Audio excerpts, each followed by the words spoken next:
Sebetulnya, saya bosan terus-terus membicarakan Menteri Keuangan baru ini.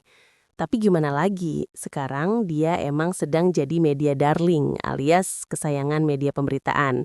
Jadi kebanyakan perbincangan trending hari ini, kebanyakan seputar dia. Jadi, beberapa waktu lalu, Pak Purbaya menjelaskan bagaimana caranya memperbaiki ekonomi Indonesia yang sempat demam. Ia tidak langsung membuat proyek besar atau menambah utang negara, tapi memilih cara yang lebih sederhana, menyuntikkan uang pemerintah ke bank.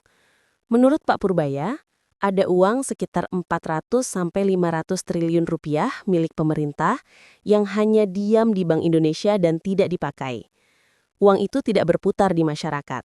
Maka ia memindahkan sekitar 200 triliun rupiah ke bank-bank biasa supaya uang itu bisa digunakan untuk membantu orang dan perusahaan yang butuh pinjaman. Ini cuma mindahin uang, tapi efeknya besar, kata Pak Purbaya. Benar saja, setelah itu uang di pasar jadi lebih banyak. Karena uang banyak, bunga bank turun dan orang lebih mudah meminjam. Akibatnya, ekonomi mulai bergerak lagi dan masyarakat lebih percaya diri. Dari sisi ekonomi, langkah ini memang bagus.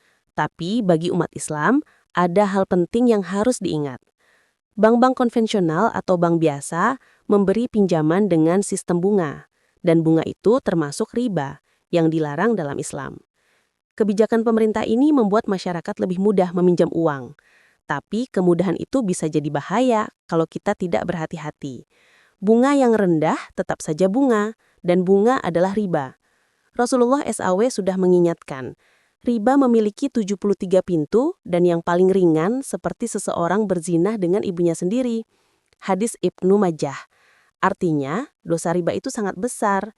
Jadi, meskipun ekonomi negara sedang bangkit, umat Islam tidak boleh ikut terjerumus ke dalam riba. Misalnya, bagi pedagang kecil atau pelaku usaha yang butuh modal, tawaran pinjaman dari bank konvensional memang menggoda, tapi lebih baik memilih jalur yang halal, yaitu lewat bank syariah. Bank syariah tidak memakai sistem bunga, tapi bagi hasil. Kalau usaha untung, keuntungan dibagi bersama. Kalau rugi, juga ditanggung bersama. Dengan begitu, uang tetap berputar, ekonomi tetap jalan, tapi umat tidak melanggar aturan agama. Kesimpulannya, langkah Pak Purbaya menyuntikkan uang ke bank memang membantu ekonomi nasional. Tapi bagi umat Islam, kita tetap harus berhati-hati.